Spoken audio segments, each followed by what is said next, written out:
नमस्कार दोस्तों, आप सुन रहे हैं मुंशी प्रेमचंद्र की लिखी कहानी शेर और लड़का। बच्चों, शेर तो शायद तुमने ना देखा हो, लेकिन उसका नाम तो सुना ही होगा। शायद उसकी तस्वीर देखी हो और उसका हाल भी पढ़ा हो। शेर अक्सर जंगलों और कछारों में रहता है। कभी कभी वह उन जंगलों के आसपास के गांव में भी आ जाता है और आदमी और जानवरों को उठा ले जाता है। कभी कभी उन जानवरों को मारकर खा जाता है जो जंगलों में चरने जाया करते थे। थोड़े दिनों की बात है कि गडरिये का लड़का गाय बैलों को लेकर जंगल में गया और उन्हें जंगल में छोड़कर आप एक झरने के किनारे मछलियों का शिकार करने लगा।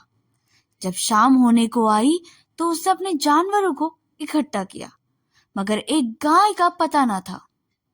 उसने इधर उधर दौड़ धूप की, मगर गाय का पता ना चला। बेचारा बहुत घबरा गया। मालिक अब मुझे जीता ना छोड़ेंगे। उस वक्त ढूंढने का मौका ना था, क्योंकि जानवर फिर इधर उधर चले जाते हैं। इसलिए वह उन्हें घर लेकर लौटा और उन्हें बाड़े में बांधकर बिना किसी से कुछ कहे हुए गाय की तलाश में निकल पड़ा। उस छोटे लड़के की यह हिम्मत देखो। अंधेरा हो रहा था, चारों तरफ सन्नाटा छाया हुआ, जंगल भाए भाए कर रहा है, गीदड़ों का हवाना सुनाई दे रहा है, पर वह बेखौफ जंगल में बढ़ा चला जाता है। कुछ देर तक तो वह गाय को ढूंढता रहा, लेकिन जब और अंधेरा हो गया तो उसे डर मालूम होने लगा। जंगल में अच्छे अच्छे आदमी डर जाते हैं, उस छोटे बच्चे से का कहना ही क्या, मगर जाए तो जाए कहाँ। जब कुछ ना सूझी तो वो एक ऊंचे पेड़ पर चढ़ गया और उसी पर रात काटने की ठान ली। उसने पक्का इरादा कर लिया था कि बगैर गाय के को लिए घर ना लौटूंगा। दिन भर का थका मांदा तो था, उसे जल्दी नींद आ गई। नींद चारपाई और बिछावन नहीं ढूंढती। अचानक पेड़ इतनी जोर से हिलने लगा कि उसकी नींद खुल गई। वह गिरते गिरते बचा। सोचने लगा, पेड़ कौन हिला रहा है। आंखें मलकर नीचे की तरफ देखा तो उसके रोए खड़े हो गए। एक शेर पेड़ के नीचे खड़ा उसकी तरफ ललचाई हुई आंखों से ताक रहा था। उसकी जान सूख गई। वह दोनों हाथों से डाल से चिमटा गया। नींद भाग गई। कई घंटे गुजर गए, पर शेर वहां से जरा भी नहीं हिला। वह बार बार गुर्राता और उछल उछल कर लड़के को पकड़ने की कोशिश करता। कभी कभी तो वह उसके नजदीक आ जाता कि लड़का जोर से चिल्ला उठता। रात ज्यों की त्यों करके कटी। सवेरा हुआ। लड़के को कुछ भरोसा हुआ कि शायद शेर उसे छोड़कर चला जाए, मगर शेर ने हिलने का नाम तक ना लिया। सारे दिन वह उसी पेड़ के नीचे बैठा रहा। शिकार सामने देखकर वह जाता कहाँ। पेड़ पर बैठे बैठे लड़के की देह अकड़ गई थी। भूख के मारे बुरा हाल था, मगर शेर था कि वहां से जौ भर भी ना हटता था। उस जगह से थोड़ी दूर पर एक छोटा सा झरना था। शेर कभी कभी उस तरफ ताकने लगता था। लड़के ने सोचा कि शेर प्यासा है। उसे कुछ आस बंधी कि जो ही वह पानी पीने जाएगा, मैं भी यहां से खिसक चलूंगा। आखिर शेर उधर चला। लड़का पेड़ से उतरने की फिक्र कर रहा था कि शेर पानी पीकर लौट आया। शायद उसने भी लड़के का मतलब समझ लिया था। वह आते ही इतने जोर से चिल्लाया और ऐसा उछला कि लड़के के हाथ पांव ढीले पड़ गए।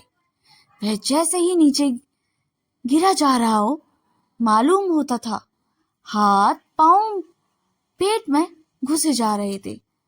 ज्यों त्यों करके वह दिन भी बीत गया। जो जो रात होती जाती, शेर की भूख भी तेजी हो जाती। शायद उसे यह सोचकर गुस्सा आ रहा था कि खाने की चीज सामने रखी है और मैं 2 दिन से भूखा बैठा हूं। क्या आज भी एकादशी रहेगी? वह रात भी उसे ताकते ही बीत गई। तीसरा दिन भी निकल आया। मारे भूख के उसकी आंखों में तितलियां सी उड़ने लगी। डाल पर बैठना भी उसे मुश्किल मालूम होता था। कभी कभी तो उसका जी में आता ये शेर मुझे पकड़ ले और खा जाए। उसने हाथ जोड़कर ईश्वर से विनती की, भगवान, क्या तुम मुझ गरीब पर दया ना करोगे? शेर को भी थकावट मालूम हो रही होगी। बैठे बैठे उसका जी उब गया। वह चाहता था किसी तरह जल्दी से शिकार मिल जाए। लड़के ने उधर उधर बहुत निगाह दौड़ाई कि कोई नजर आ जाए, मगर कोई नजर नहीं आया। वह तब भी चिल्ला चिल्ला कर रोने लगा, मगर वह रोना उसका कौन सुनता था। आखिर उसे एक तदबीर सूझी। वह पेड़ की फुकनी पर चढ़ गया और अपनी धोती खोलकर उसे हवा में उड़ाने लगा कि शायद किसी शिकारी की नजर पड़ जाए। एकाएक वह खुशी से उछल पड़ा। उसकी सारी भूख, सारी कमजोरी गायब हो गई। कई आदमी झरने के पास खड़े उस उड़ती हुई झंडी को देख रहे थे। शायद उन्हें अचंभा हो रहा था कि जंगल के इस पेड़ पर झंडी कहां से आई। लड़के ने उन आदमियों को गिना, 1 2 3 4।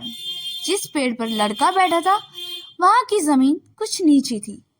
उसे ख्याल आया कि अगर वे लोग मुझे देख लेंगे तो उनको यह मालूम होगा कि इसके नीचे 3 दिन का भूखा शेर बैठा हुआ है। अगर मैं उन्हें शिकार ना करने दूं तो यह दुष्ट किसी न किसी को जरूर चट कर जाएगा। यह सोचकर वह पूरी ताकत से चिल्लाने लगा। उसकी आवाज सुनते ही वे लोग रुक गए और अपनी अपनी बंदूकें संभालकर उसकी तरफ ताकने लगे। लड़के ने चिल्लाकर कहा, होशियार रहो, होशियार रहो, इस पेड़ के नीचे एक शेर बैठा हुआ है। शेर का नाम सुनते ही वे संभल गए। चटपट बंदूकों में गोलियां भरी और चौकन्ने होकर आगे बढ़ने लगे। शेर को क्या खबर कि नीचे क्या हो रहा है। वह तो अपने शिकार को घात में लगाए बैठा था। पैरों की आहट पाते ही वह चौकन्ना हो गया और उन 4 आदमियों की एक टोली की आड़ में देखा। फिर क्या कहना था, उसे मुंह मांगी मुराद मिल गई। भूख में सब्र कहाँ। वह इतने जोर से गरजा कि सारा जंगल हिल गया और उन 4 आदमियों की तरफ जोर से जब्त मारी। मगर वे लोग पहले से ही तैयार थे। चारों ने एक साथ गोली चलाई। दन दन दन दन दन आवाज हुई। चिड़िया पेड़ों से उड़ उड़कर भागने लगी। लड़के ने नीचे देखा। शेर जमीन पर गिर पड़ा और वह एक बार फिर उछला और फिर गिर पड़ा। फिर वह हिला तक नहीं। लड़के की खुशी का क्या पूछना। भूख प्यास का नाम तक न था। चटपट पेड़ से उतर कर तो देखा सामने उसका मालिक खड़ा है। वह रोता हुआ उसके पैरों पर गिर पड़ा। मालिक ने उसे उठाकर छाती से लगा लिया और बोला, क्या तू 3 दिन इसी पेड़ पर था? लड़के ने कहा, हाँ, उतरता कैसे? शेर तो नीचे ही बैठा हुआ था। मालिक, हमने तो सोचा कि किसी शेर ने तुझे मार कर खा लिया है। हम चारों आदमी 3 दिन से तुझे ढूंढ रहे थे। तूने हमसे कहा तक नहीं और निकल पड़ा। लड़का, मैं डरता था, गाय जो खोई थी। मालिक, अरे पागल, गाय तो उसी दिन आप चली आई थी। भूख प्यास से शक्ति न रहने पर लड़का भी हंस पड़ा। तो दोस्तों, कहानी सुनने के लिए बहुत बहुत धन्यवाद।